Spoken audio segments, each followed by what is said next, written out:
CBS Radio presents the CBS Radio Workshop, dedicated to man's imagination, the theater of the mind.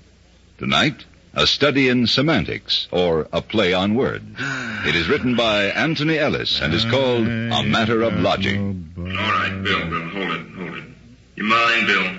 I'd like to get a timing on this thing. We're late now. Oh, I'm sorry, Tony. All right, hold it quiet now. We'll start again from the top. Keep it quiet, real quiet.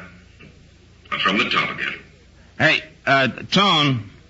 Yes, Bill. Look, seriously, while you stopped, it's none of my business, but you got 3 titles in there. The show's confusing enough as it is without that. Can't you cut... Bill, look, we've got an hour until we go on the air. Now, can we finish the dress rehearsal first? We've spent the whole bloody afternoon going through this. Okay. I'll keep my mouth shut. All right, once more, please.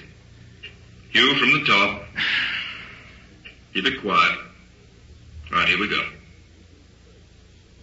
CBS Radio presents the CBS Radio Workshop, dedicated to man's imagination, the theater of the mind. Tonight, a study in semantics, or a play on words. It is written by Anthony Ellis and is called A Matter of Logic. Well, Bill, that's supposed to be a word cue for you. I'm sorry, Tony. I was just trying to figure it out, that's all. Figure what out? Well, how to do this thing, Tony. Well, don't you think it's a little late for that, Bill? Why don't you just try it all the way through? Maybe it'll come together. You've spent most of the rehearsal arguing about the logic. Now, perhaps if you try a performance... Oh? Well, if you don't like my performance, Tony, maybe you better get yourself another boy, I haven't heard a performance yet. Now, come on, Bill, please. Look, you've given me 26 minutes of monologue to play. That's a lot of double talk, and I don't understand it. Nobody in the studio understands it, and the audience is not going to understand it. But you want me to give a performance, huh? Wait a minute. I'll come out. We'll get this thing settled once and for all. Carl, you might as well take 5 minutes. I'll be right out. Where's the coffee? Hugh? Yeah? You know what this is all about? Do you understand it? Well, don't ask me, Bill. I'm neutral. I just want to get a timing on my closing announcement. We'll probably have cuts, and I don't know what I'm going to do with it. You want coffee, Will? Yeah, Stace, would you? I know he wants to do a dress, Stace, but what's the use? I don't know what the narrator's talking about half the time, and the other half's a lot of nonsense anyway. I don't know what he wants me to do. As far as I'm concerned, he might have just as well filled the time with a half hour of music. I can't do this thing. Oh, stop it. Sure. How do you want your coffee? No, black. Okay. Been on my back all day long. Well, maybe he knows what he wants, but I don't. All right. Now, I'd just as soon skip the rehearsal if I can get you to understand the show. Take a chance of getting off the air on time. Cars, will you hold it down, please? Hold it quiet. Now, what's the problem, Bill? Are you kidding, Tony? I don't understand any part of this thing. Oh? Ben? Well, I don't see why not. Stacy. Yeah? Stacy, you want to tell him in a couple of words? Seems to me at this point it shouldn't take much more than that. Oh, you just leave me out of it, Father. I've been through this before with you two, remember? Well, Scotty, you want to call a coffee shop? I think there's a lot to be said for both sides. All right, Carly. Right now I'd like to do the side that Bill's got to play. You want to tell him? Well, I see your point, Well, Bill. thank you, Carl. Well, Tony wrote the script, and, well, he must have known what he had in mind. Didn't you, Tony? Thanks a lot. Well, Fred? Fred? Oh, I'm sorry, Tony. I wasn't listening. What page you on? Oh, that's all right. It's all right, Fred. Mary Jane, you got any ideas? Yeah, right now. Well, I think, look, airwaves are something. You can't see airwaves, but they are something. And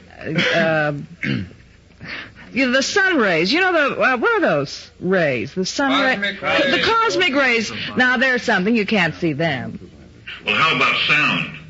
You know, the largest tree in the forest can fall, but unless the disturbed air caused by the crash reaches the eardrum of some living thing, there will be no sound. Really? All right, hold it down. This isn't getting us anywhere. Quiet, please, will you? Tony, don't worry about them understanding it. I'm the guy who has the problem. I'm the guy saddled with 99 million words. Look, why don't you worry about me understanding? And I don't understand it, and I don't know where to start. All right, Bill.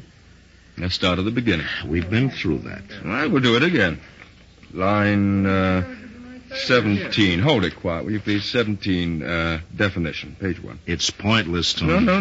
Not if it makes you understand. Line 17. Now, come on, Bill. Let's try it. All right. Nobody. A noun. Meaning, no person. No one. Hence, a person of no influence, importance, or social standing. An insignificant person. Okay, fine. Now, let's stop right there. Now, forget the script for a minute. I'd be delighted. Oh, come on, Bill. Now, I'm trying to get this thing done. I'm sorry. Go ahead. All right, now. Nobody. Meaning, no person. No one. Hence, a person of no influence, no importance. But they're not the same thing, Tony. They're separate and distinct. And besides, that's not what you're saying in the script. Well, what am I saying? You're saying nobody, no dash body, is really somebody. That's right. In order for there to be a nobody, there has to be has to have been a somebody. It's a play on words then, Tony, but it isn't logic. But of course it is, Bill. Oh, no, it isn't. Now, wait a minute. Look here. Supposing you and Junior are at home, telephone rings. It says... Bill, will you get that? It's probably for you anyway. Yeah, honey, I will. No. Hello.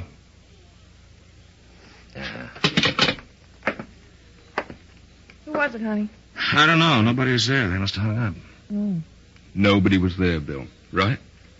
Yeah, that's right, Tony. But there had to be somebody on the other end to ring your phone. What's the point? That particular nobody, the one on the phone, was somebody. Not when I answered the phone, he wasn't. Let me finish now.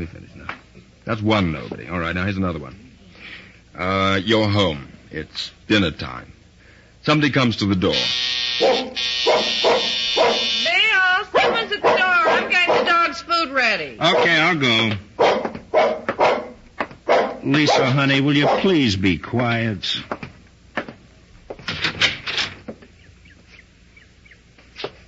Huh.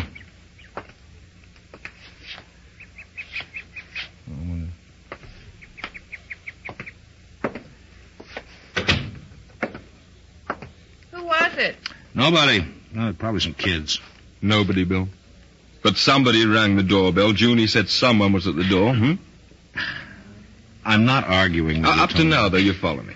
I understand that when I go to the door, there's no body at the door. The absence of a body. Nobody. All right.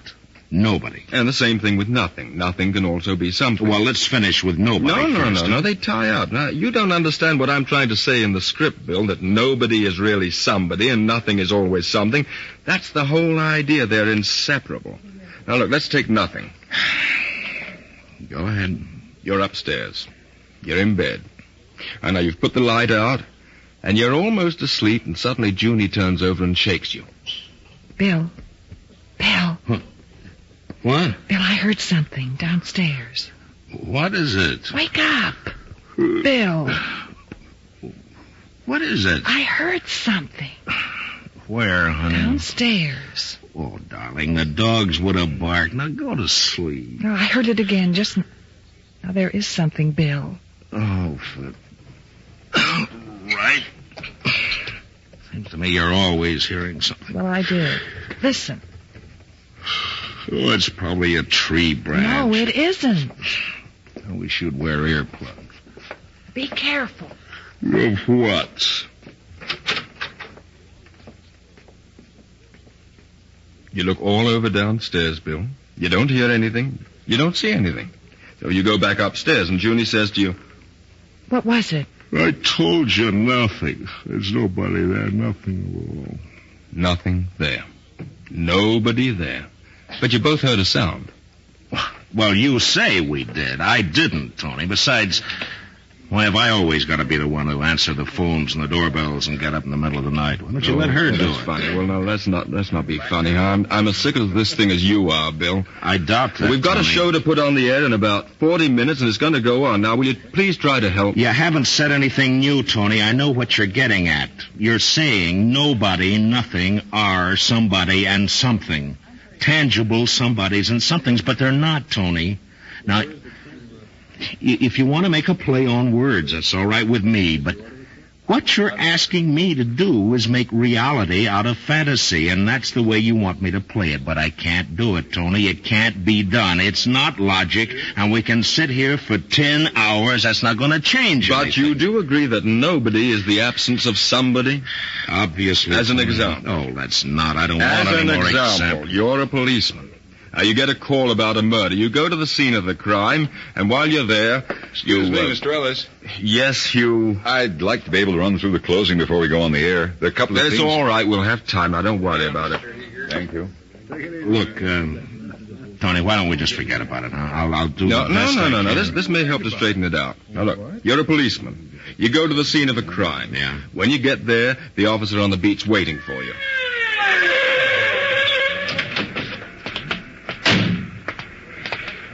What happened? Near as I can find out, there's been a murder, sir. The witnesses report hearing shots and a scream. They're right over there. You want to talk to them? Where's the body?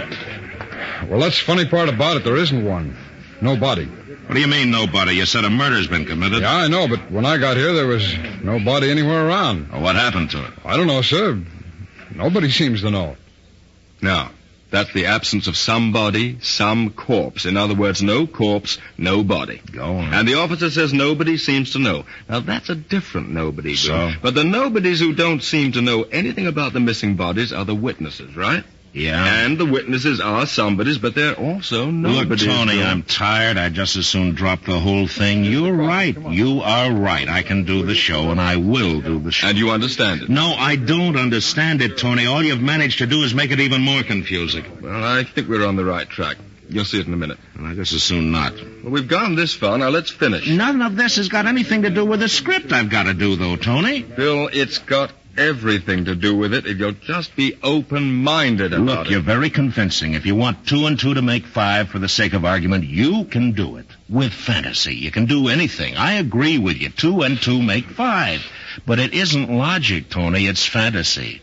That I can play if you want me. But I don't want you to play it as a fantasy, Bill. I want you to play it as a realistic piece because it is reality. We're back where we started. Are you deliberately trying to be arbitrary, Bill? Oh, come off. Knock it off, I mean Tony. it. Listen, I'm just an actor. You wrote this epic. You're directing it. Now, if you can make me understand what you want, I'll play it for you. It's not my fault if you're inarticulate. Or you're so blasted obstinate that you won't see what I'm trying to say. What? What are you trying to say? All right, I wish quiet you'd down, tell me. please. Look, if I can't understand, how do you expect the audience to, huh?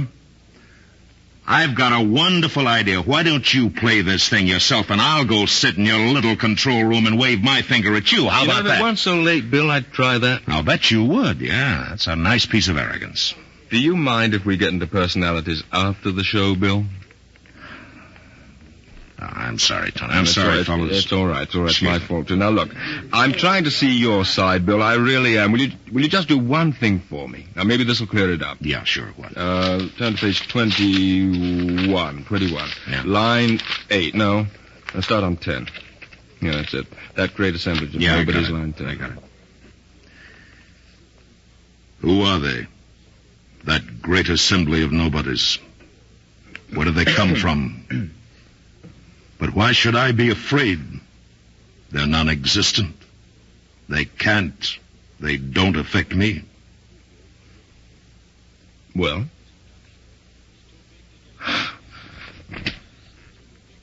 Well, Well, that's it, isn't it? what, Tony? Who are the nobodies? Where did they come from? Will you tell me? I still don't get it. Bill, by the time you get to that speech, you've already been answering the question for 20 pages, and you can't even see it. No, now. I can't see it. Oh, Lord. Hold it, Stacy, will you? Bill, that's the whole point of the show. You, the narrator, tells the audience that nobodies are somebodies. You spend 20 minutes doing it, but the twist at the end is that because you're so logically minded, so analytical, you're not flexible enough to encompass the enormity of the truths you've been Are saying. you talking about me now or this character I'm The playing? character. All right. Now for me, huh? Little old Bill, you tell me. Where did they come from, Tony? I'm as stupid as this character I'm playing. Where do these nobodies come from? Okay, you said it somewhere back on 10, 11, doesn't matter. Look, I'll give it to you simply. Yeah, you do that. You make it very simple. Don't for me, worry, huh? I will. Excuse me, Mr. Ellis. Yes, Hugh, what? I'll be able to get that timing on the close one eye in case you want some cuts. We've only got 20 minutes. You'll have time, Hugh, before air. Now, don't worry. Thank you. I don't know why I took this call. I could have gone fishing today. Well, nobody twisted your arm, Bill. Oh, don't say nobody that way, please. All right. Now, look. Just keep an open mind and listen. Okay, open mind and I'm listening. Nobodies are really somebodies. You've said that. I'm saying it again. All the nobodies we hear about, the nobody on the phone, nobody at the door, all of them, they're somebody. Where do they come from? Well, all right. Let's say you and I go out for lunch, dinner. Yeah? We're having a drink. Somebody comes into the restaurant, anyone. You see him, I don't know him, but you do. You lean across the table to me and you say, Hey, Tone, look over there. Hmm? See that fella coming in with a blonde? Yeah. Oh, what a bum. That's the biggest nobody in the business. Let me tell you what he did. Now, Bill, what did you call him? I called him a nobody, Tony. I know what you're getting you at. better let me tell you what I'm getting at. It'll save time. All right, now. That nobody that you saw in the restaurant, let's say he died about a year later. Oh, well, that's too bad. And what happened to him? Oh, he became Bridie Murphy. Huh? All right, Bill, now I'm look. sorry, go on. He died. He died and became one of that great assembly of nobodies. Uh-huh. He's one of them. Like all the others. Everybody who's ever been called a nobody, after they die, they come back. They're the nobodies who ring doorbells and aren't there when you answer, who ring phones and hang up. Oh. Well, now you do understand? Well, I understand, Tony. That this is a very cute fantasy, Tony, a play on words. All the slobs I've ever called nobodies come back to haunt me, huh? Oh, well, this I understand, and it's very clever, and it's very cute. And you really understand? I said I understand. Good. And do you understand that those nobodies, they don't like being nobodies, they want to be somebody? Kind of neurotic ghosts, huh? Oh, well, that makes a lot of sense. For a fantasy, Tony. Yeah. Now, that's fine. Now, you've got half of it, Bill. What you call the fantasy, what I call the fantasy of the show. But there's also the logic in the show. No? Clear, cold logic, realism, fact. I don't care what you call it, Bill, and I guess this is the thing that's throwing you, the combination of the two. Must be. The character you're playing doesn't believe in ghosts. So that nobody who rings the bell has to have substance for you. Therefore, he is somebody. No, he isn't, Tony. He's the absence of the somebody. If nobody's standing outside my door, somebody isn't standing out there either. That's right. He was gone when you answered, but he's somebody. He's somewhere around. He has to be. You know, I got a wonderful idea. Why don't you sell this routine to Abbott and Costello? It's better than Who's on That's First. fine. You're a big help, Bill. Thank you. All right. Okay. Now, all hold right. it. Look, All right. Tony, we've taken long enough over this. Just tell me how you want me to play it, and let's get the thing over with, huh? Realistically, Bill, that's all. Now, that's all. You asked me to tell you how I wanted you to play it. I've told you. You can't combine fantasy and realism, No, Tony. you can't, Bill, and I can. I've done it, and there's the script. All right, then I'm a lousy actor. I'm sorry. So am I, but that's not getting the show on the air. Look, let me ask you something. You want me to read this stuff straight, huh? And believable? That's right. The fantasy part, too? Yes, but you make it fantasy, remember, only because you don't want to believe that it's logical, that it's happening. It's your way in the story of running away from reality. I'm running away from nobody. Yes, huh? you are. Oh, well, boy, that's pretty scary stuff, that is. Oh, if I don't watch out, all the nobodies will come some dark night and get me, huh? Well, that's real strong stuff. It's raw and true to life and documentary. You know, Bill, that's not a bad idea. The nobodies all over the world, they don't like people like you. You're a somebody. A big somebody. Thank you very much, Mr. Ellis. Mm-hmm. And people like you, somebodies like you, call them nobodies. Make them nobodies. And the poor swine, they try to get even. Ringing doorbells. Mm-hmm, but it doesn't really get them even. It's a pretty empty victory. The one with the least influence, importance, the most insignificant nobody of all, he's the one who gets a thought.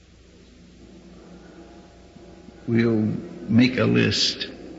We'll make a list of everybody, anybody who's done this to us, made us what we are, nobodies. We wanted to be somebodies all our lives, and They pushed us down, squashed us. So we'll just make a list. You mean a list through all the ages? Oh, no, just the dangerous ones, the somebodies living today. What'll we do with them? What they've done to us. Make them nobodies? Well, why not? But how? We've tried murder. They always catch somebody for the crime. They don't believe that nobody did it. They don't believe in nobody. Well, we can make them believe. We'll make all those big, important, influential somebodies like us. But the only difference is they won't have to be dead first. They'll just disappear right off the face of the earth. But how can we do it? How can we make them disappear? Well, we use the same method with them as we do with ourselves when we ring a doorbell or make a noise in a house at night. Dissolution. They'll vanish. Poof. Do you think it would work? Surely it must have been tried before. Well, not that I've heard. At least it's worth the effort. And I know who we'll start with. Who? An actor. I remember what he used to call me. He thinks he's a big somebody. An actor. His name's William Conrad.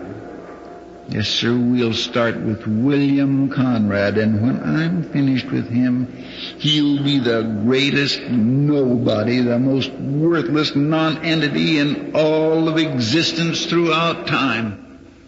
You know, I'm getting pretty sick of this, Tony. What, Bill? You sitting there making snide remarks about me. No, nonsense. I'm a writer. I've outlined a fable. It's just an extension of the story we're supposed to be doing in about 10 minutes. Maybe someday I'll make it the sequel. Not with me, you won't. Oh, come on, I'm only kidding. I don't feel like kidding, Tony. Well, there doesn't seem to be anything else to do. Look, you might as well relax until airtime, Bill. Take it easy. I got to go in and time Hugh's closing. Hugh Douglas. Ready, Mr. Ellis. Hey, Tony, wait a minute. Hold it, Hugh. Yes, Bill. Look, let me get one thing straight, huh? I know it's a little late and we'll probably never agree, but for my own ego as an actor, I'd like to have at least some idea of what I got to do with your script, huh? Yeah, sure, go ahead. All right, now you say this show's logical, forgetting the fantasy, and, well, so help me for the last time. You say that in reality, in substance, nobody and nothing are absolutely and definitely somebody and something, right? That's right. The whole story's built on that premise. And you believe that, huh? Yes, you know I believe it. Now, this isn't a philosophical discussion, huh? Not as far as I'm concerned. All right, will you grant me this? If I can prove to you that you're wrong, and, well, I'm not just saying this because I want to be right, but if I can prove to you that you're wrong, will you come over and, on my side of the... Are we going to do this thing? All right, now hold it quiet. Go ahead, Bill. I'm sorry, go ahead. Look, I'm just trying for the last time to understand this thing, huh? Now, look, if I prove that you're wrong, that you're making a play on words, that it's a matter of semantics, this nobody-somebody business, will you let me play the show for what I think it is, a very nice, imaginative piece, but not to be taken for anything else. Not realism, not logic, just pure romantic fantasy. Bill, dear old Bill, if you can prove that in 5 minutes, you sing the part if you want to. Do anything you want with it. But if not, will you do it my way? Will you try to make it realistic? Okay, Tom. You got a deal. Who's that behind you, Tony? Where? Nobody. Nobody there. Ah, there, you see? Nobody there. Nobody there. Am I right? Yeah. Did you hear anybody, Tony? Anything behind you before I told you to turn around? No. And there wasn't anybody, was there? No. You're sure now? Well, come on. Yes, I'm sure. So what? Hugh, no. Turn around. Face me, Tom. Hugh, you mind standing behind Tony and making a noise, saying something? Mr. Ellis, I wish we could time that closing. It's getting awfully close to airtime, you know. Did you hear him, Tony? Well, of course I heard him. Well, turn around. Oh, come on now. Is somebody there? Turn around, Tony, and take a look. All right. All right, now what does that prove? Somebody's there, Tony, right now. Hugh Douglas. But a minute ago, when you turned around, nobody was there. Nobody. You see? And that nobody wasn't somebody. Now, was it? All right, now, look at this table. Right here. You see anything? No. There's nothing on the table, huh? Nothing. No thing. You can't hear it, you can't see it, you can't feel it because it doesn't exist. Am I right? No, all right. There's nothing there. Please, let's have it quiet. All right, go on. All right, now. What's that, Tony?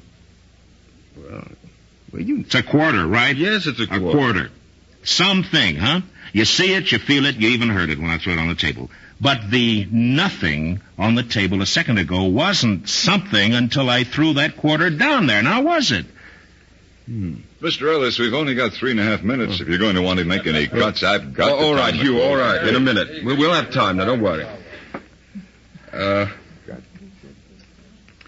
Well, let me think a minute, Bill. Oh, well, go ahead, Tony. We've got all kinds of time.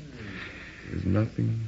You see, Tony, that's what I've been trying to tell you. We got a nice fantasy to play Wait here, a minute. but that's Wait a minute. all. Will you let me think, please? If you'll just accept the fact that it isn't logic and you'll let me play it as a fantasy, we'll have a good show, Tony. Well, a fair show, anyway. I'd know what to do with the part. I could understand how to play it, Tony. Bill, I hate to admit it, but you know something? What? You're right.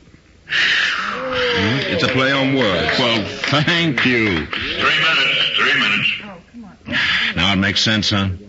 Oh, it just wouldn't have worked, Tony, the other way. Me trying to play against what you've written, that's why I couldn't figure it out. No, you're right, Bill. You are right, and I'm sorry. I'm sorry, and I've given you a bad time. Oh, forget it, Tone. I'll admit you had me going for a while. You can be awfully convincing when you want to be. I was beginning to wonder if 2 and 2 did make.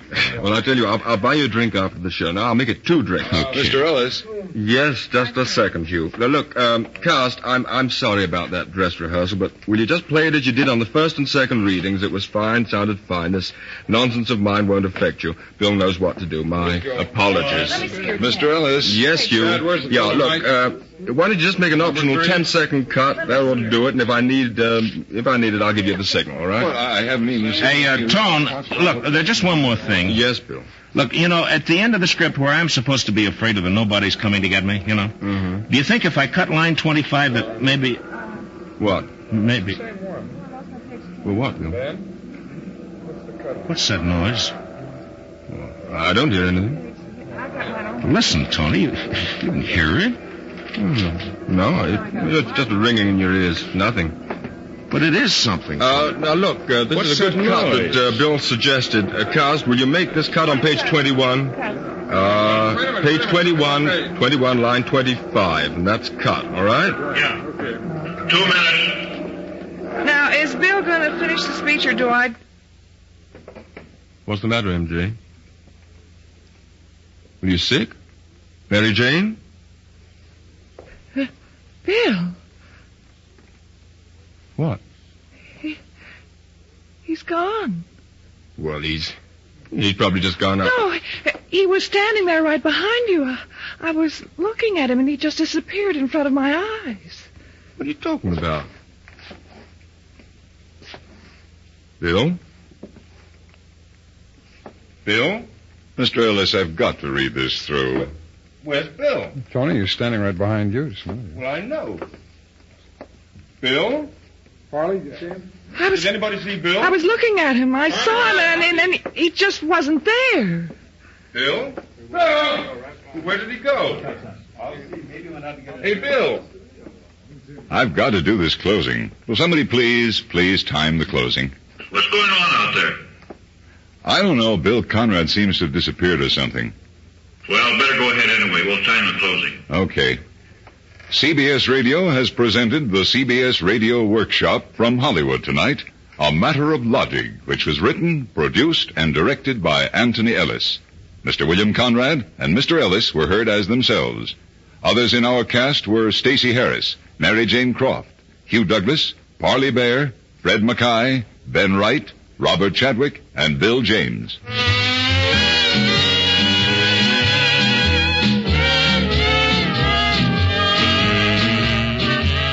This is Hugh Douglas inviting you to join us again next week when we again present the CBS Radio Workshop. Suppose 500 forest fires were going to break out tomorrow, and that 450 were going to be started by people like you. Fantastic? Not at all. Judging by past year's figures, that's exactly what we can expect, unless we agree to be careful and make man-made fires a thing of the past. Stay tuned for 5 minutes of CBS News, to be followed on most of these same stations by My Son Jeep.